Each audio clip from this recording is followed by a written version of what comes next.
نہ پوچھ بے خودی یہ عیش مقدم سیلاب، نہ پوچھ بے خودی یہ عیش مقدم سیلاب، کہ ناچتے ہیں پڑے سر بسر در و دیوار۔ السلام علیکم ناظرین، بالا سے ہیں یہ جو پیش نظر در و دیوار، بالا سے ہیں یہ جو پیش نظر در و دیوار، نگاہ شوق کو ہیں بالو پر در و دیوار۔ اس غزل کا ایک اور شعر لے کر آپ کی خدمت میں حاضر، اور حسب تصور سب سے پہلے اس میں موجود مشکل الفاظ کا ایک جائزہ۔ لیکن آج اس سے پہلے بھی آپ سے ایک ہلکی سی درخواست کہ اگر کوئی صاحب ابھی تک میرے چینل پر موجود بھی ہیں اور چینل کو سبسکرائب بھی نہیں کر پائے، یا کوئی نئے صاحب تشریف لائے ہیں اور ابھی تک چینل کو سبسکرائب نہیں کیا، تو چینل کو سبسکرائب ضرور فرما دیں، ساتھ میں موجود بیل آئیکن کو بھی پریس کر دیں تاکہ ویڈیو کی اپلوڈ ہونے کا جو نوٹیفیکیشن ہوتا ہے وہ ان تک پہنچتا رہے۔ تو آئیں بلا تاخیر ویڈیو شروع کرتے ہیں۔ مشکل الفاظ کا ایک جائزہ۔ نہ پوچھ یعنی مت پوچھ بے خودی یہ عیش مقدم سیلاب، یہ پوری ایک لمبی جو ہے وہ ترکیب ہو گئی۔ اس میں بے خودی ایک، عیش دو، مقدم تین، تو تین جو ہیں یہ ایک طرح سے مضاف ہیں، سیلاب جو ہے وہ سب سے آخر میں ہے جو کہ مضاف الیہ ہے۔ باقی جیسے میں نے پہلے بھی کئی مرتبہ آپ کے سامنے عرض کیا ہے کہ جب دو سے زیادہ الفاظ کسی بھی مرکب اضافی میں ہوتے ہیں تو درمیان کا جو لفظ ہوتا ہے اس کی دو حیثیتیں ہوتی ہیں۔ اپنے سے پہلے لفظ کے اعتبار سے وہ مضاف الیہ ہوتا ہے، اور اپنے ما بعد جو لفظ ہوتا ہے اس کے اعتبار سے وہ مضاف ہوتا ہے۔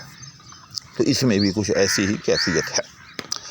جہاں تک اس کے معنی کا تعلق ہے تو بے خودی مستی، یعنی بے خود کا مطلب ہوتا ہے کہ اپنی جو حقیقت ہے اس سے بیگانہ ہو جانا، یعنی انسان کو اپنا آپ ہی جو ہے وہ بھول جائے۔ خود کہتے ہیں انسان کی ذات کو، جیسے یہ کام میں نے خود کیا ہے، تو بے خود یعنی اپنی ذات کو ہی فنا کر دے۔ اقبال کا وہ فلسفہ خودی وہ ایک لمبی بحث ہے، تو انشاءاللہ کبھی اس پر الگ سے جو ہے وہ بات کریں گے۔ تو وہ بھی یہی لفظ ہے۔ تو بہرحال بے خود ہو جانا یعنی مست ہو جانا، اپنے آپ کو بھول جانا، اپنے گرد و پیش کو بھول جانا، کیونکہ یہ ایک حقیقت ہے کہ جب انسان کسی بات میں بہت زیادہ منہمک ہو جائے تو وہ اپنی ذات اور اپنے ارد گرد سے جو ہے وہ بیگانہ سا ہو جاتا ہے، وہ بھول سا جاتا ہے کہ میں اب کون ہوں، کہاں ہوں، یا میرے ارد گرد کون لوگ ہیں۔ بلکہ پھر وہ بے ساختہ پن اس میں اس طرح سے آتا ہے کہ وہ ایسی ایسی باتیں کرتا ہے، ایسے ایسے افعال کرتا ہے، ایسے ایسے یوں سمجھیں کہ ایسی ایسی حرکتیں کرتا ہے کہ جو نارمل طریقے سے نہیں ہوتی۔ تو بہرحال اس کے بعد عیش کے حوالے سے یاد رکھیے گا کہ عربی کے اندر یہ عربی الاصل لفظ ہے، تو عربی میں تو عیش کہتے ہیں زندہ رہنے کو۔ جیسے قرآن کریم کے اندر سورہ القارعہ آپ لوگوں نے پڑھی سنی ہوگی کہ فَأَمَّا مَنْ ثَقُلَتْ مَوَازِينُهُ فَهُوَ فِي عِيشَةٍ رَاضِيَةٍ، کہ جس کے نامہ اعمال میں جو اعمال ہوں گے وہ وزنی ہو جائیں گے۔ فَأَمَّا مَنْ ثَقُلَتْ مَوَازِينُهُ، جس کے اعمال نیک اعمال کا وزن جو ہے وہ زیادہ ہو جائے گا، فَهُوَ فِي عِيشَةٍ رَاضِيَةٍ، وہ ایک من پسند زندگی میں ہوگا۔ تو عربی میں عیش جو ہے وہ زندگی کو کہتے ہیں، جبکہ ہم اردو میں اس کو جو ہے وہ مطلق زندگی کے معنوں میں مستعمل نہیں کرتے، بلکہ ہم اردو کا جو ہے یا اردو بولنے والے لوگ جو ہیں ہم اس کو ایسی زندگی سے تعبیر کرتے ہیں لفظ عیش کو کہ جس میں سرور بھی شامل ہو۔ تو ایک طرح سے تو میں سمجھتا ہوں کہ یہ بات بڑی زبردست ہے، کیونکہ زندگی وہی ہے کہ جس میں عیش ہو، یعنی جس میں مسرت ہو، جس میں خوشی ہو۔ وہ زندگی جس میں مسرت اور خوشی کا پہلو نہ ہو تو بھئی وہ جینا بھی کوئی جینا ہے۔ تو جینا وہی ہے کہ جس کے اندر خوشیاں ہوں، جس میں مسرت ہو۔ تو اس لیے ہم اردو خانوں نے یا اردو بولنے والوں نے یہ زبردست اس میں یوں سمجھیں کہ تغیر کیا ہے اس لفظ کے معنی میں، کہ ہم نے لفظ عیش جو کہ مطلق زندگی کے معنی میں تھا، ہم نے اس کو مختص بالسرور کر دیا ہے، یعنی ایسی زندگی جس میں لطف ہو، جس میں مزہ ہو۔ اس کے بعد مقدم کہ پہلے بھی ایک شعر میں لفظ گزر چکا ہے، یعنی قدم بڑھانا لفظ قدم سے ہے، کسی چیز کی آمد، کسی چیز کا قدم رکھنا، یعنی کسی کا آنا، سیلاب. تو پوری اس ترکیب کا مطلب ہوا کہ مت پوچھ بے خودی عیش مقدم سیلاب، کہ سیلاب کے آنے کے نتیجے میں جو عیش کی بے خودی ہے. اب عیش کی بے خودی، عیش بظاہر تو ایک بے جان چیز ہے، لیکن یہاں مراد جو ہے وہ صاحب عیش ہے، اور صاحب عیش سے مراد صاحب خانہ نہیں بلکہ خانہ خود ہے، یعنی اس کے در و دیوار ہیں. مطلب یہ ہوا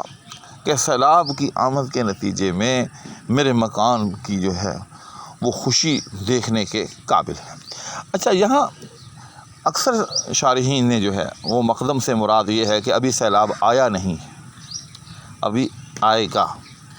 لیکن جیسے میں نے آپ سے پہلے بھی عرض کیا تھا کہ ناچیز زندگی کے یوں سمجھیں کہ کم و بیش 53 برس جو ہے وہ دریا کے کنارے پر رہا ہے، اور اپنی آنکھوں سے سیلاب کو آتا جاتا 20 مرتبہ جو ہے وہ دیکھا ہے. تو میں نے بڑی مرتبہ یہ مشاہدہ کیا ہے کہ جب سیلاب چڑھ جائے، پانی ہر طرف ہو، اور پھر یہ ہے کہ جب وہ پانی اتر رہا ہو یا اس پانی میں سکون ہو، کسی وجہ سے بھی سکون بھی آتا ہے نا پانی میں، جب سیلاب اترتا ہے تو جو پانی دریا میں داخل ہونے والا ہوتا ہے وہ داخل ہو جاتا ہے، باقی پانی وہیں کھڑا ہو جاتا ہے. تو اس پانی کے اندر اگر تھوڑا سا بھی ارتعاش ہو تو آپ کو اس میں لہریں اس طرح سے پیدا ہوتی ہوئی نظر آئیں گی کہ ان لہروں کے ساتھ آپ کو در و دیوار جو ہے وہ ہلتے ہوئے نظر آئیں گے. بے شک آپ تجربہ کر لیں، آپ کسی مرتعش پانی کے اوپر کھڑے ہو جائیں، یعنی ایسا پانی جس میں اضطراب ہو، جس میں لہریں ہوں، لیکن یہ رواں نہ ہو بشرطے کہ رواں میں نہیں، یعنی ایسا پانی کہ جس میں آپ کو اپنا عکس دکھائی دے. ظاہر ہے آپ کو اپنا عکس ایسے پانی میں ہی دکھائی دے گا کہ جو کہ کھڑا ہوا ہو. جاری یا رواں پانی میں تو عکس ہمیشہ یا عام طور پر دکھائی نہیں دیتا. تو اگر وہ پانی مرتعش بھی ہے، اس میں ارتعاش بھی ہے، تو جیسے جیسے وہ ارتعاش ہوگا ایسے ایسے آپ کو اپنا وجود جو ہے وہ حرکت کرتا ہوا دکھائی دے گا، اور اس حرکت کے اندر ایک ردھم بھی ہوگا. کیوں کہ آپ کی حرکت جو ہے وہ ارتعاش کے تابع ہوگی. اگر ارتعاش کے اندر ردھم ہے، اور ظاہر ہے جس وجہ سے بھی پانی میں ارتعاش پیدا ہوا ہے تو اس فورس کا بھی ایک اپنا میکانزم ہے، تو اس ارتعاش کے اندر آپ کو ایک ردھم دکھائی دے گا، اور اس کے نتیجے میں پھر جس جسم کا اس پانی میں عکس بن رہا ہے وہ عکس بھی جو ہے ایک ردھم کے ساتھ جو ہے وہ حرکت پذیر آپ کو نظر آئے گا. چنانچہ وہ ایسے لگے گا گویا کہ وہ رقص کر رہا ہے. دوسرے لفظوں میں اگر کوئی مکان پانی میں گھرا ہوا ہو اور وہ پانی کھڑا ہوا ہو لیکن اس میں ہلکا پھلکا ارتعاش ہو تو آپ کو در و دیوار ہلتے ہوئے دکھائی دیں گے، اور یوں دکھائی دیں گے کہ گویا کہ وہ محو رقص ہیں. بس یہیں سے غالب نے جو ہے وہ شعر کا مضمون نکالا ہے. غالب کہتا ہے کہ نہ پوچھ بے خودی یہ عیش مقدم سیلاب، کہ سیلاب آیا ہے، سیلاب کے نتیجے میں میرے مکان کی جو ہے وہ بے خودی دیکھنے والی ہے کہ ناچتے ہیں پڑے سر بسر، یعنی مکمل طور پر سر بسر، ہر طرح سے، ہر اعتبار سے، ہر طرف وہ محو رقص ہیں. میرا سارے کا سارا مکان جو ہے وہ محو رقص جو ہے وہ دکھائی دے رہا ہے. تو ناظرین، امید ہے کہ یہ بھی ایک ایسی تشریح ہے کہ یہ میں نے آج تک کسی شرح میں نہیں دیکھی، لیکن چونکہ جیسے میں نے پہلے بھی عرض کیا کہ سیلاب کے ساتھ میرا جو ہے وہ جنم جنم کا ناتا رشتہ ہے. میری پرورش جو ہے یوں سمجھیں کہ سیلابی علاقے میں ہوئی، اور پھر میں نے اپنے بچپن میں کون سا ایسا سال ہے کہ جب میں دریا کے کنارے سیلاب دیکھنے نہ گیا ہوں، یا گاؤں میں یعنی ہمارے قصبے میں سیلاب نہ آیا ہو. اس لیے سیلاب اور در و دیوار، ان کا آپس میں جو تعلق ہوتا ہے، اور سیلاب سے جس طرح سے در و دیوار گرتے ہیں، یا در و دیوار جس طرح سے یوں سمجھیں کہ رقصاں دکھائی دیتے ہیں اس پانی میں، تو یہ چیزیں چونکہ میں بطور خاص جانتا ہوں، اپنے عینی مشاہدے سے جانتا ہوں، اس لیے میں نے یوں سمجھیں کہ تمام شارحین کے برعکس کچھ اپنی طرف سے اس حوالے سے کہنے کی جرأت کی ہے۔ اب آپ اس سے اتفاق کرتے ہیں یا عدم اتفاق، اس کا انتظار مجھے کمنٹس میں رہے گا۔ اسی کے ساتھ نیک دعاؤں کی درخواست کے ہوا اب آپ سے اجازت چاہوں گا۔ اللہ حافظ۔